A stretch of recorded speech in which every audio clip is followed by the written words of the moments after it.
Namun apabila PH berkuasa, dengan bantuan juga daripada UMNO, UMDAP, mereka cuba untuk merelaikan kembali kesatuan yang telah terbina sedikit demi sedikit dalam kalangan orang Islam.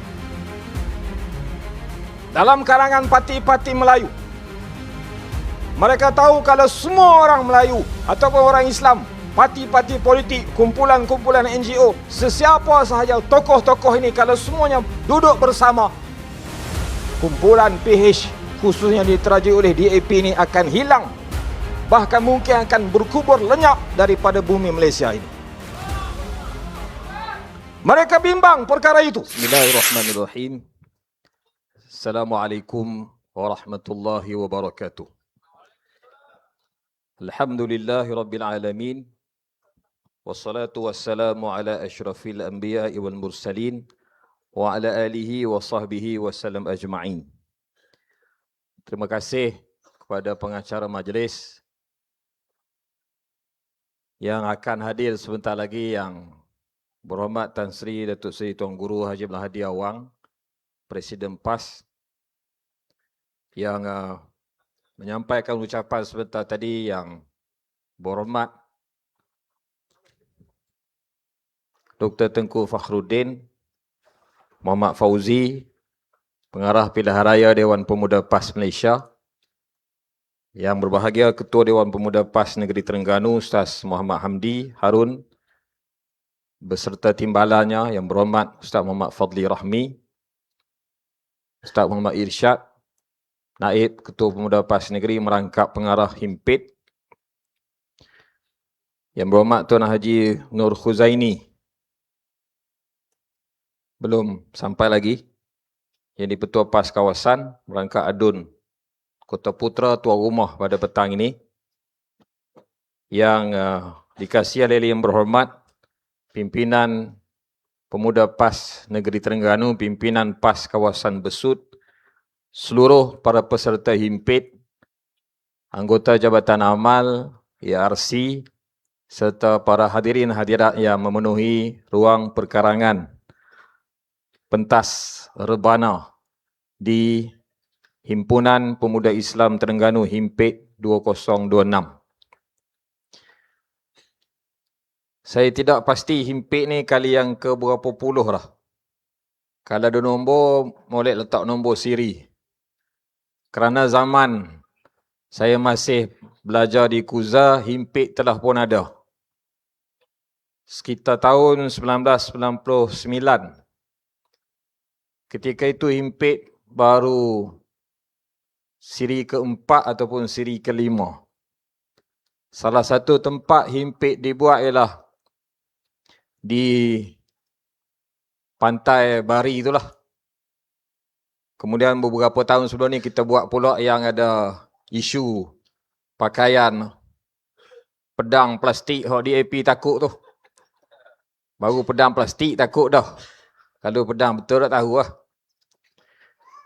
Sejak daripada itu, kalaulah 99 itu sudah himpunan himpit yang kelima, jadi boleh kira sendirilah sampai ke hari ini, setiap tahun himpit dibuat sudah berapa puluh barangkali himpunan himpit ni. Yang berhormat Dr. Ustaz Ridwan Makna, lupa sebut nama, tak nampak. Sibuk menulis artikel tu.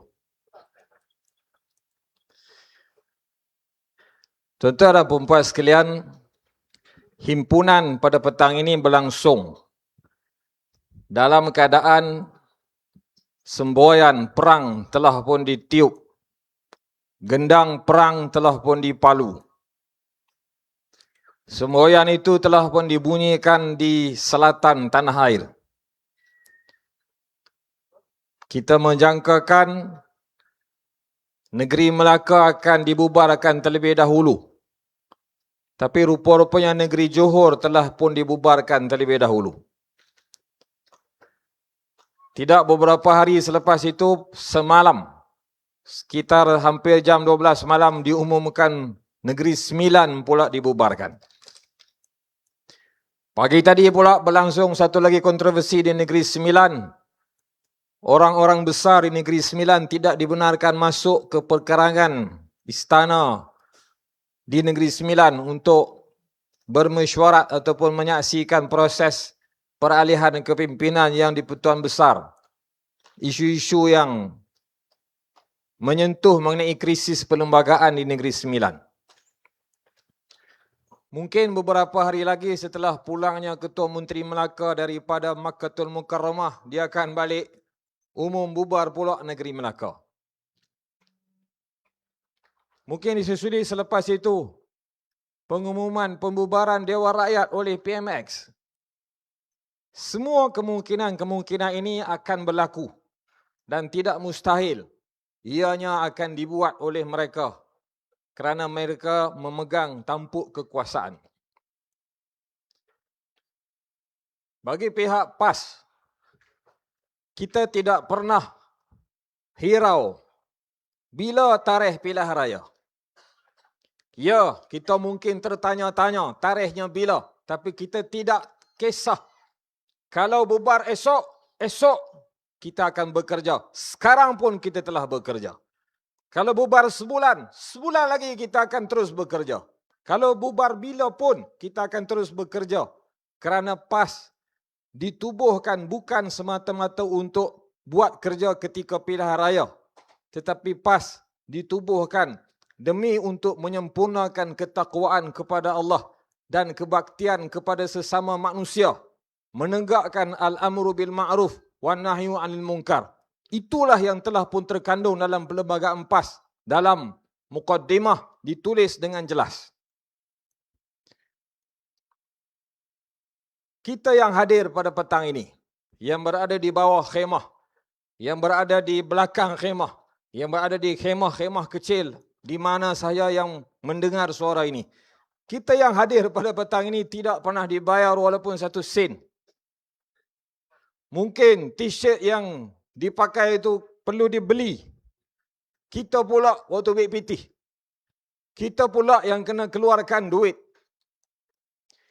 Konvoi yang beribu-ribu orang, negeri Terengganu tidak asing dengan konvoi yang berjumlah ribuan manusia. Negeri lain tak mampu lagi menandingi negeri Terengganu. Konvoi itu semua dibayar menggunakan duit kita sendiri. Betul sungguh tu sebab takbir. Konvoi Ijtima' Alami yang berlangsung sebelum ini, ribuan motosikal sehingga mengundang kerintikan. Ceplos, walanon. Mereka mengatakan di saat kerajaan nak berjimat penggunaan petrol, tiba-tiba walaun. Mengeluarkan duit, membeli petrol untuk mengikuti konvoi. Tak ada isu dia nak usik negeri Terengganu, dia marah kita beli minyak mutu. Orang meniaga minyak ni, lagi banyak orang beli, lagilah mujur, lagi untung. Mana ada orang meniaga ni tak mahu orang beli minyak dia. Kerajaan berniaga minyak, menjual minyak, membuka stesen minyak, rakyat beli minyak, baguslah beli minyak. Menggalakkan pertumbuhan ekonomi, terutamanya kepada syarikat-syarikat minyak. Tiba-tiba dia kata, beli minyak untuk konvoi membazir. Beli barang untuk orang meniaga, dia kata tak cerdik. Mu tu yang bodoh. Apapun bahasa rakyat kepada kerajaan, sekarang ini, kerajaan memekakkan telinga. Yang pekak telinga tu kerajaan, bukan Presiden PAS. Senang-senang tuduh Presiden PAS ni pekak telinga. Yang hadir jentera ramai-ramai pada petang ini, semuanya dengan hanya satu arahan sahaja. Dengan satu sebaran WhatsApp sahaja. Dengan satu poster sahaja.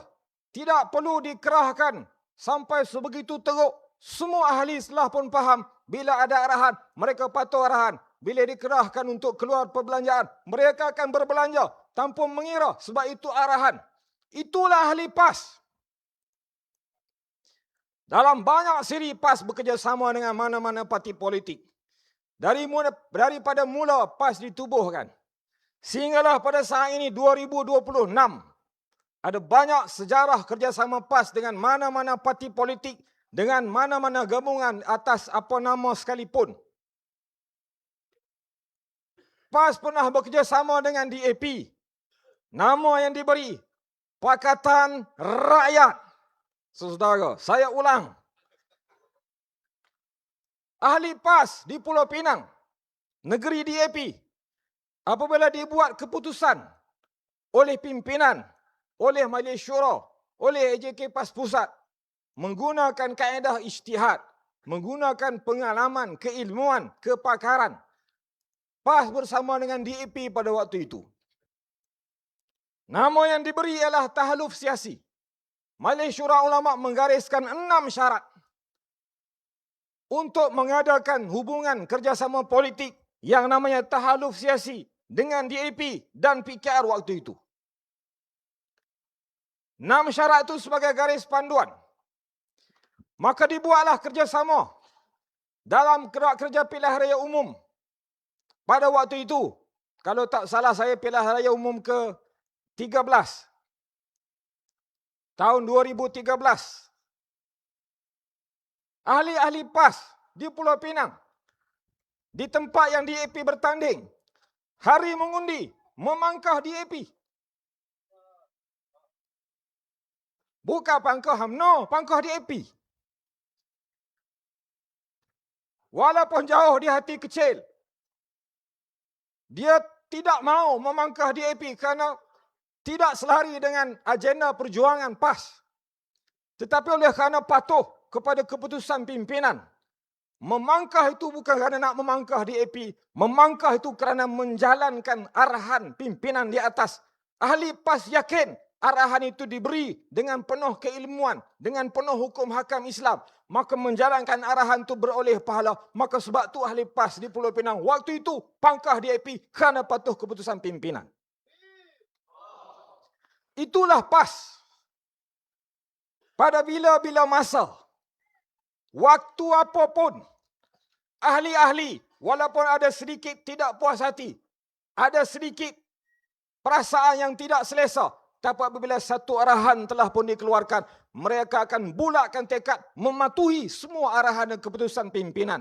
Ini tidak ada pada parti-parti lain. Parti lain untuk diberikan arahan memerlukan pelbagai kaedah. Perlu berbelanja sebahagian ringgit, diberi sebahagian habuan untuk ahli-ahli patuh. PAS bekerjasama dalam Perikatan Nasional. Ada rakan-rakan lain yang bersama, yang baru saja menubuhkan parti, yang lama menubuhkan parti. Walaupun pada peringkat awal ada pelbagai perbincangan. Sebelum daripada Perikatan Nasional wujud, ada Muafakat Nasional. Selepas UMNO kalah dalam pilihan raya umum ke-14, UMNO menjadi pembangkang sama seperti PAS. PAS jadi pembangkang biasa, UMNO jadi pembangkang tak terfikir. UMNO tak terfikir dia jadi pembangkang. UMNO mati tidak berbatu nisan di negeri ini. Terengganu. Mati tak ada kubur di negeri Kelantan. Mati tidak ada kubur di negeri Kedah dan Perlis. Roh melayang merata-rata tanpa tuan. UMNO tidak pernah terfikir mereka akan kalah seteruk itu. Ketika itu, apabila berlaku perbincangan di antara pimpinan PAS dan pimpinan UMNO kerana sama-sama menjadi pembangkang, disitulah tercetusnya keinsafan untuk mempertautkan semula kasih sayang, ukhuwah persaudaraan, maka dijalinkan Muafakat Nasional di atas agenda penyatuan ummah. Kerana sejarah telah memperlihatkan begitu panjang, apabila ummah tidak bersatu, umat Islam berpecah belah ataupun dikelompokkan kepada beberapa bahagian, waktu itu musuhlah yang akan menang. Musuh akan menyelinap masuk, musuh mengambil kesempatan dan musuh mengawal, mentadbir, pecah perintah. Yang rugi ialah kita di tempat kita sendiri, di tanah kita sendiri. terjalin muafakat nasional. Ketika itu program UMNO PAH pergi. Kali pertama orang PAH jejak kaki di PWTC. Sewa bah, sewa van, naik motor, isi minyak sendiri. Waktu dalam PWTC pasang lagu Teman Sejati, nangis habis, tubik air mata belaka. Tak cukup tisu dah lewat tu. Air mata yang jatuh itu air mata keikhlasan. Kerana gembira melihat pertautan ukhuwah berlaku setelah ianya terlarai sejak puluhan tahun.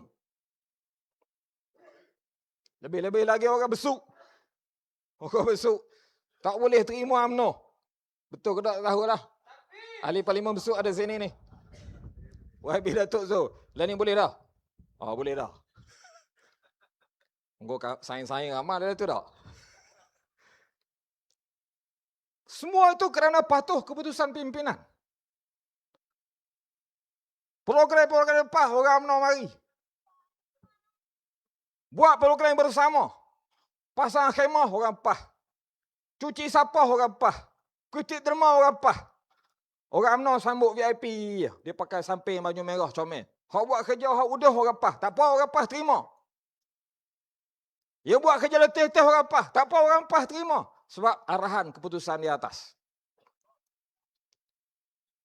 Rupa-rupanya dengan pengorbanan perasaan itu berlaku perubahan yang besar di bawah. Di kampung-kampung, di cawangan-cawangan, di surau-surau, di masjid-masjid, ketegangan-ketegangan, pertembungan-pertembungan itu semakin luntur. Perbalahan-perbalahan itu semakin tumpul. Kenduri kenara sudah boleh dihadiri satu sama lain. Majlis sembelih korban boleh pakat pergi satu sama lain. Semua boleh duduk satu meja, satu saf, satu tempat yang sama. Dan natijah daripada terjemahan muafakat nasional itu diterjemahkan sebenarnya dalam keputusan pilihan raya umum ke-15 yang lalu. Itu sebenarnya natijah muafakat nasional. Walaupun waktu itu muafakat nasional sudah tidak ada, tapi hubungan terjalin di kampung-kampung, di cawangan-cawangan, membuahkan keputusan yang sebegitu rupa.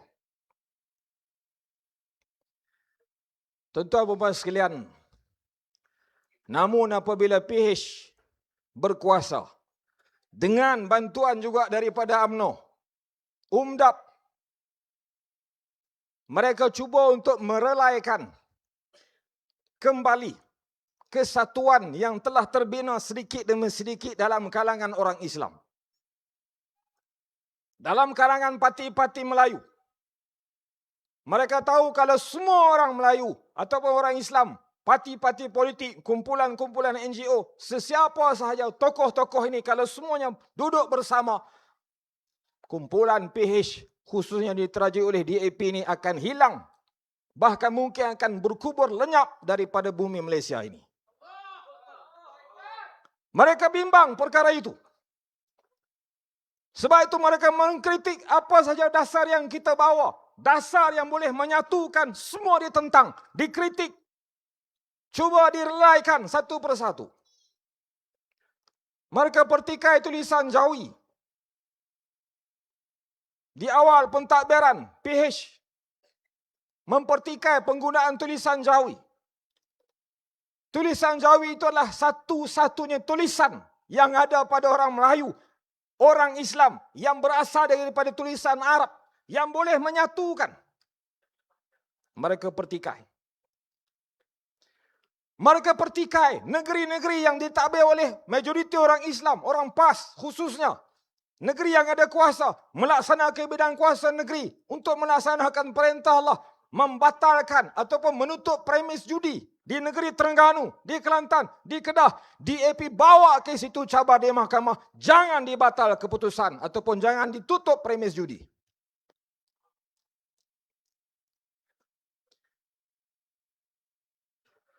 Kita mempertikai pelbagai perkara. Kita mempertahan hak kita. Mereka pertikai kenapa kita pertahan hak kita. Kita pertahan tentang penggunaan sijil halal. Mereka kata tak perlu sijil halal. Kita pertikai, jangan jual arak secara terbuka di tempat yang umum, tidak ada manfaat, hanya bagi minuman arak kepada orang yang nak membeli arak. Di tempat orang bukan Islam, mengikut jumlah, nisbah, jual arak ikut nisbah orang bukan Islam di situ. Ini carangan dan pandangan kita. Mereka bantah, mereka kata PAS kolot, PAS tidak bertamadun, PAS tak erti berniaga, PAS tak erti bisnes. Akhirnya apa? Orang yang minum arak, bawa kereta, langgar orang, bunuh orang, berpuluh-puluh orang, mungkin beratus orang telah pun mati di tangan pemandu-pemandu yang mabuk minum arak.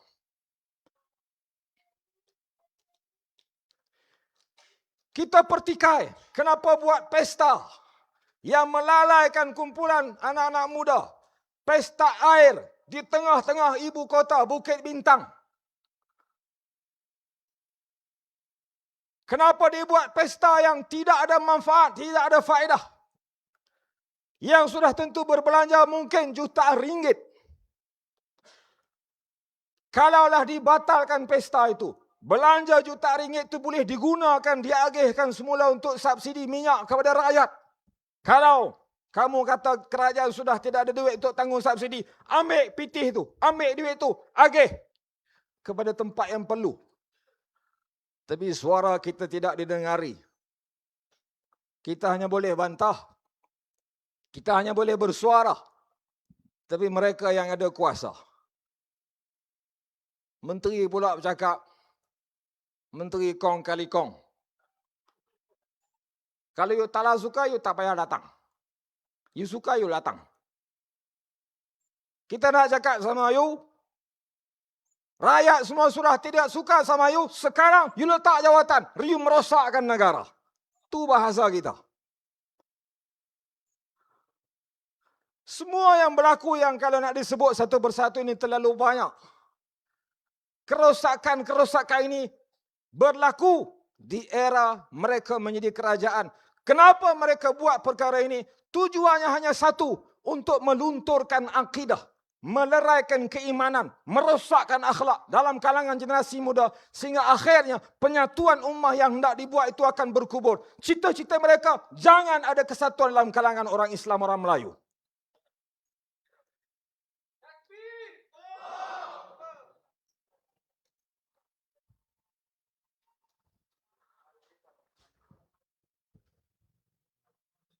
Ketibaan yang berhormat Tan Sri, Datuk Sri Tuan Guru Haji Abdul Hadi Awang, Presiden Parti Islam Se-Malaysia PAS. Insan yang akan berjalan sebentar lagi, insan inilah yang sekarang ini sedang mengusahakan penyatuan ummah. Insan yang anda akan lihat berjalan ini yang berusia sudah lebih 80 tahun. Berjalan ke sana kemari pusing satu Malaysia. Jam 2 pagi kita tidur di atas katil yang empuk. Jam 2 pagi Tuan Guru berada di atas kenderaan pulang daripada mesyuarat membincangkan tentang penyatuan ummah. Di saat kita berasa letih, penat kerana terpaksa bermusafir jauh untuk datang ke program, Tuan Guru yang akan lintas di hadapan kita ni lebih penat dan letih daripada kita bermusafir ke seluruh pelosok dunia. Bukan setakat menyatukan umat di Malaysia, bahkan mau menyatukan umat Islam seluruh dunia. Inilah orang yang Allah kurniakan kepada kita, pemimpin yang masih lagi Allah beri kesihatan dan terus mudah-mudahan diberi kesihatan untuk terus memimpin kita. Kalau Tuan Guru yang jauh, yang uzur datang, tuan-tuan sekalian, pemuda sekalian tolong masuk rapat ke tengah-tengah pentas untuk bersama-sama menyambut kepimpinan Tuan Guru. Takbir! Takbir! Takbir!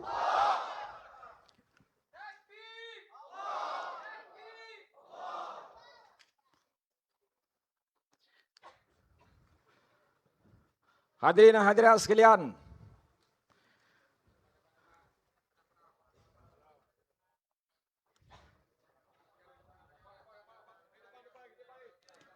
silakan kita penuhkan ruang serapat yang mungkin. Yang berada jauh di luar, di khemah-khemah yang sekeliling pentas utama, sila masuk terus.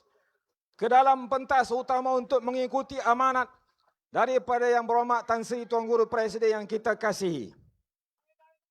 Sebelum saya mengakhiri ataupun sebelum saya menjadi moderator, biarlah saya menghabiskan sedikit lagi daripada ucapan. Saya bukanlah moderator pada petang ni.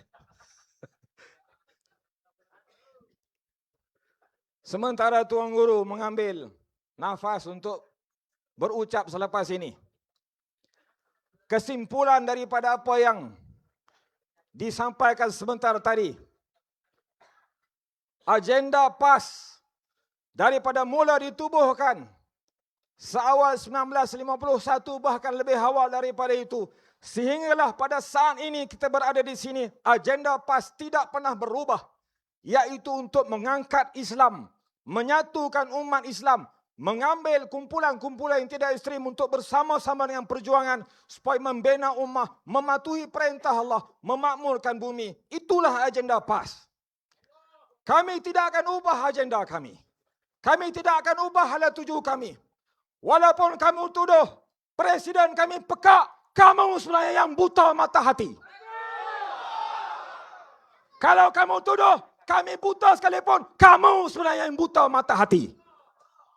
Kalau kamu kata 1000 cercaan, nestaan, maki hamun kepada PAS, kepada pimpinannya sekalipun, makilah. Kami tidak akan berganjak. PAS tetap akan berada di sini. Anak muda akan terus berjuang, mempertahankan Islam, memperjuangkannya sehingga tertegak kalimah Allah di bumi Malaysia pada satu masa nanti. Sama ada kami menang ataupun kami mati syahid. Allahu Akbar! Allahu Akbar! Allahu Akbar!